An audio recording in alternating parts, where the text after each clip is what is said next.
Welcome to the Armani Talks YouTube channel. I'm your host, Armani Talks. In this channel, I'm covering communication skills in order to help you level up your way with words.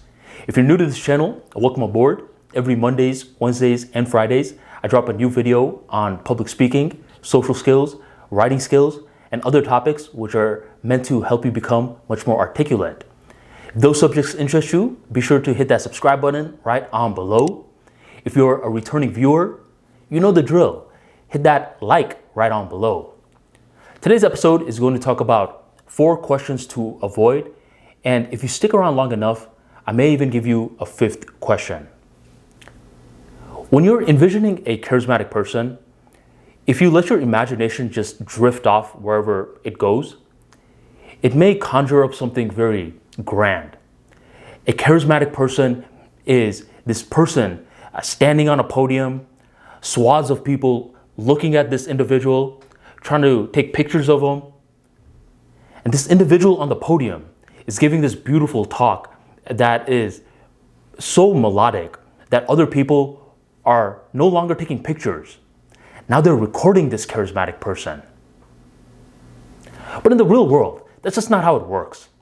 Most of the charismatic people that we know are very low key. They're not always yapping away. Instead, they're doing something different. They're asking questions and they're listening. Socially intelligent people understand that in order to leave a higher imprint in an interaction, you should be listening more and you should be asking the right questions. Charismatic people understand that the right question can open up a whole bunch of opportunities, but they also understand the wrong question can close a lot of opportunities. What is the perfect question? Trick question. There's no such thing. Every question is dependent on a context. There's no such thing as a standalone thing that you can ask in any certain situation that will be your jail-free card. You always have to be aware of the context. So to just give you an example, let's say you're speaking about puppies with a very close friend of yours. This friend is showing enthusiasm. He's talking about the puppy for 5 to 10 minutes. And then in your world, you have the perfect question in mind. What is the meaning of life? You present that question to him right after he's done talking about the puppies. He's going to look at you in a very sad sort of way.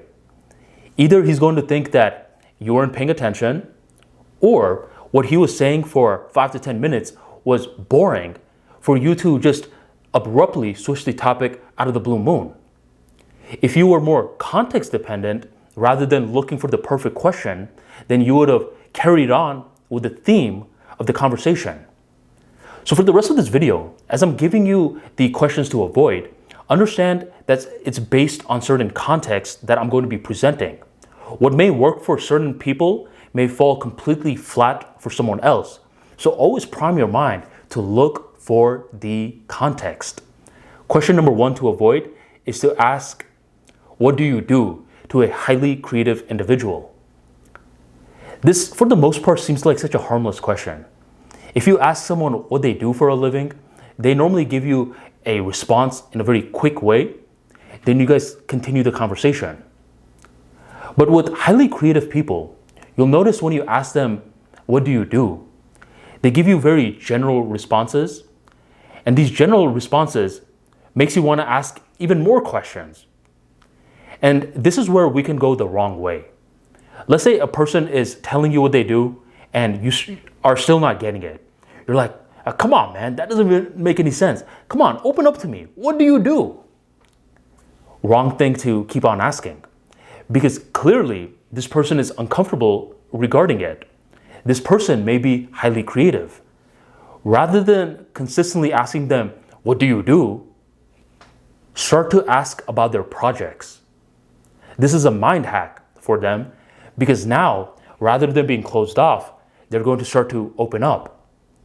The reason why is because creative people are wearing multiple hats at one time. So to give you an example, let's say you're going up to a person who you heard was a web developer and you ask them, what do you do? And this person gives you a very general response.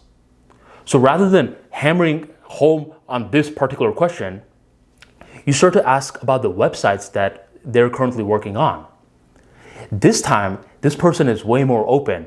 This person is talking about how he sets up websites, how he creates content for the websites, how he search engine optimizes it, how he gets clients to sell the website to, how he flips websites, how he does so many different things. And now you can tell that this person wears plenty of hats and he doesn't like to just call himself a website developer. So with very, very creative individuals, always ask about their projects rather than their profession. That's number one. For number two, this question is, are you lying to me? I thought it would have been common sense to avoid a question like this because it only has wrong answers. Yet, humans that are extremely logical will think that other people are logical as well. So when you ask a question like, are you lying to me? It should be a yes or no response. But we have to understand that when we're asking a question, we also have to factor in the other person. This is when a lose-lose response is inevitable. Let's say the person actually is lying, and you ask, are you lying to me? What do you think this person is going to be like? Well, since you ask, yeah, I am lying to you. Of course not.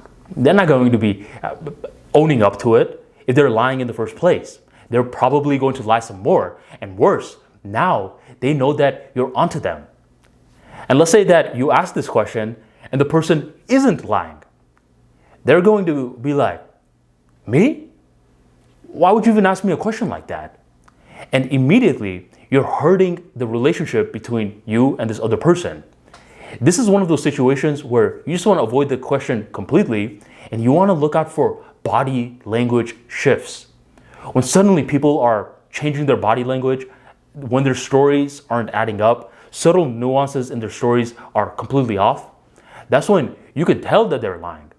And a lot of the times we spot a liar by first not knowing that they were lying and being backstabbed or betrayed in the process.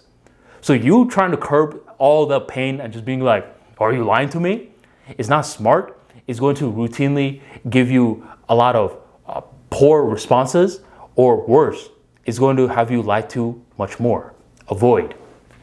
Number three are questions that leave other people feeling depleted. There was a certain period in my life when I was pretty shy. And I lost count of how many times people would come up to me and they would be like, why are you so quiet for? There was another period of my life when I was very skinny. And I lost count of how many times people were like, why are you so skinny for? And the reason that these questions would annoy me was because I was like, how do I respond to a question like that? Well, geez, mister, the reason I'm quiet is because X, Y, and Z.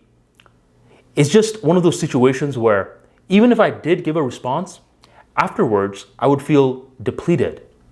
Whether I was consciously aware or subconsciously just feeling it, I would feel depleted. So you don't want to necessarily ask questions like this, where in certain cultures, it's a norm. They'll just ask you the question immediately. And as I said in the beginning of the video, everything's context dependent. If you're seeing someone that's normally very talkative, and suddenly on this particular day, they're not talkative, then asking a question like, why are you so quiet? Isn't that bad of a question. But if you see that the person is normally a very quiet sort of individual, and now you're asking the question, why are you so quiet? Now what you're doing is you're basically shining a mirror at a certain flaw. And it's worse when you're doing it in front of people, which a lot of people do. So avoid asking questions where it leaves other people feeling depleted, where even if they give a response, afterwards, they're going to associate that depleted feeling towards you. Avoid. Number four is something that is, once again, context dependent, is personal questions. I'm going to open up with how this question can be used in order to build charisma before I tell you how to avoid it. It can be used to build charisma as you're gradually building an interaction with someone.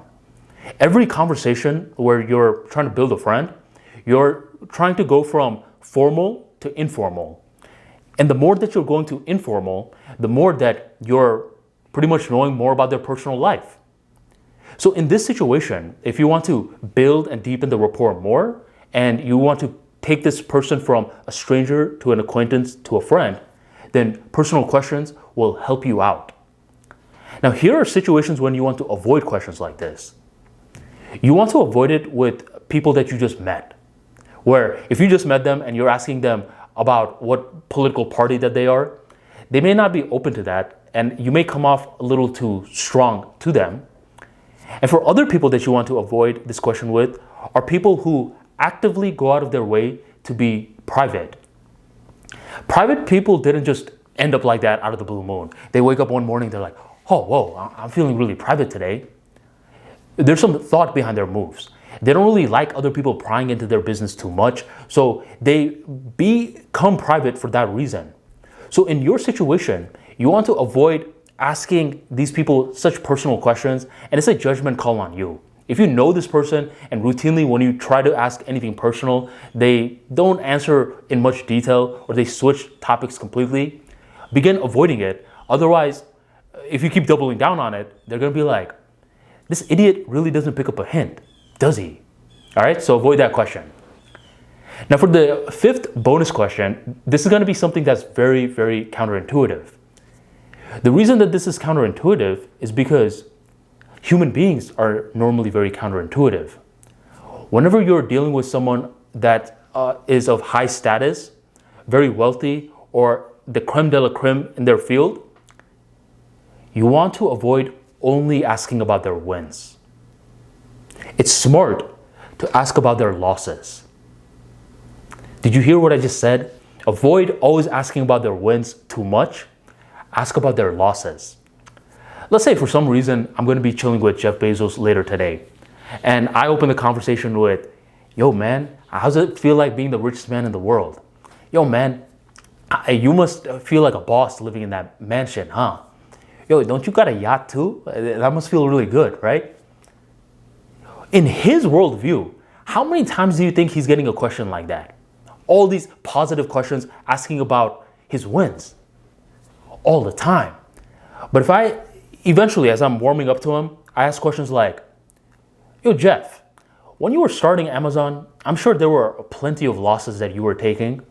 What allowed you to take those losses and come back even stronger? This is going to be like, wait, what? He finally asked me a question that most people don't ask, because he's been winning for so long that he forgot the feeling of what it was like when he was losing.